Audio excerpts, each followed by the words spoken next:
বিষয় আপনাদেরকে অবহিত করব সেটা হচ্ছে যে গত 1 মার্চ 2025 খ্রিস্টাব্দ সন্ধ্যায় মোহাম্মদপুর থানাধীন লালমাটিয়া হাউজিং সোসাইটির বয়েজ হাই স্কুলের সামনে আহ, দুইজন নারীর সাথে একজন লোক, তার নাম মোহাম্মদ গোলাম মুস্তাকিম রিন্টু, তাদের একটা বিষয় নিয়ে। তো ওই দিন সন্ধ্যার সময় আমরা যেটা জানতে পেরেছি, দুজন ভদ্রমহিলা তারা রাস্তায় দাঁড়িয়ে চা খাচ্ছিলেন। একটা পর্যায়ে ধূমপান ইস্যুকে কেন্দ্র করে এই গোলাম মোস্তফা রিন্টু যিনি, তার সাথে বাকবিতণ্ডা হয় এবং এক পর্যায়ে এই গোলাম মোস্তফা রিন্টু মহিলাদেরকে কিছুটা অবদস্থ করে এবং এই প্রেক্ষিতে ওই দিন যে যার যার মতো অবস্থায় চলে যায়। পরবর্তীতে এই ঘটনার উপর আমরা বিষয়টা তদন্ত অব্যাহত রাখি এবং আমাদের যে প্রাপ্ত তথ্য এবং যারা এই ঘটনার ভিকটিম তাদের যে জবানবন্দি অনুযায়ী একটা মামলা রেকর্ডের প্রক্রিয়া রয়েছে এবং গতকাল দুপুরে এই ঘটনার সাথে জড়িত গোলাম মুস্তাফা মিন্টুকে আমরা তার লালমাটিয়া বাসা থেকে গ্রেফতার করি। যেহেতু মামলাটি বর্তমানে প্রক্রিয়াধীন রয়েছে, তাকে ইতিমধ্যে 54 ধারায় বিজ্ঞ আদালতে প্রেরণ করা হয়েছে এবং মামলা যদি রুজু হয়, মামলা রুজু হওয়ার পরে তাকে মামলা নিয়মিত আসামি হিসেবে গ্রেফতার দেখানো হবে। এটা একটা বিষয়। আরেকটা বিষয় আপনারা দেখেছেন সম্প্রতি সামাজিক যোগাযোগ মাধ্যমে একটা ভিডিও ভাইরাল হয়েছে ব্যাপকভাবে।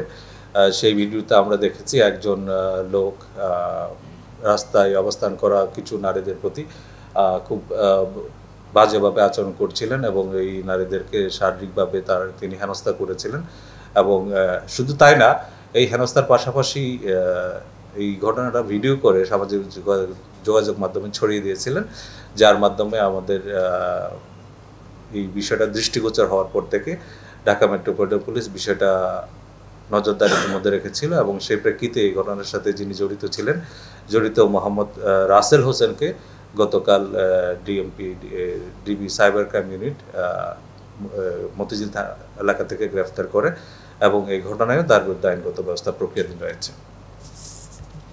এবং এই ঘটনাটা সংগঠনের সময় ছিল 29শে আগস্ট। এই 29শে আগস্ট এই ঘটনা সংগঠন করার পরে এইটাই রেকর্ড করা হয় এবং ইচ্ছাকৃতভাবে এই নারীদেরকে হেয় করার জন্য এটা সামাজিক যোগাযোগ মাধ্যমে ছড়িয়ে দেওয়া হয়েছিল।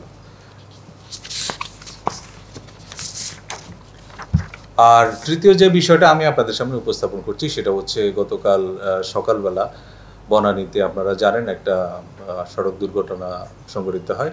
এই ঘটনাস্থলেই একজন পোশাককর্মী নিহত হন এবং আরেকজন পোশাককর্মী গুরুতর আহত হন। এই ঘটনার প্রেক্ষিতে গার্মেন্টস কর্মীরা রাস্তা অবরোধ করে রাখেন এবং সারাদিন এর যে পুরো ঢাকা মহানগর এলাকায় থাকে। তার প্রেক্ষিতে আমরা যে দায়ী এই ড্রাইভার তাকে ধরার জন্য আমাদের নজরদারি অব্যাহত রাখি এবং এর সূত্র ধরে গত রাত 11ই মার্চ মধ্যরাতে তাকে ঢাকার কেরানীগঞ্জ থেকে গ্রেপ্তার করা হয় এবং সে তার যে ঘটনায় জড়িত থাকার কথা ইতিমধ্যে প্রাথমিকভাবে আমাদের কাছে স্বীকার করেছে এবং ঘটনায় এখনো মামলা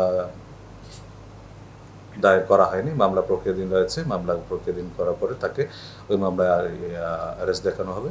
ইতিপূর্বে যে ঘটনাগুলো ঘটেছিল, ওই যে গার্মেন্টসের ওখানে যারা রাস্তা অবরোধ করে রেখেছিল কর্মীরা, তাদের যে কয়েকটা দাবি ছিল, তাদের অন্যতম প্রধান দাবি ছিল যে ঘটনায় জড়িত ট্রাক ড্রাইভারকে আটক করা এবং আমরা সেটা সফলতার সাথে সক্ষম হয়েছি এবং এই ক্ষেত্রে আমাদের যে ডিবি তারা যথেষ্ট হুঁশিয়ানার পরিচয় দিয়েছে এবং তাদের এই কঠোর পরিশ্রমের মাধ্যমেই আমরা এই যে দায়ী ব্যক্তিটাকে আইনের আওতায় নিয়ে আসতে সক্ষম হয়েছি। ধন্যবাদ। এই বিষয়টি ছিল আবার আজকে আপনাদের সামনে ব্রিফিং সংক্রান্তে।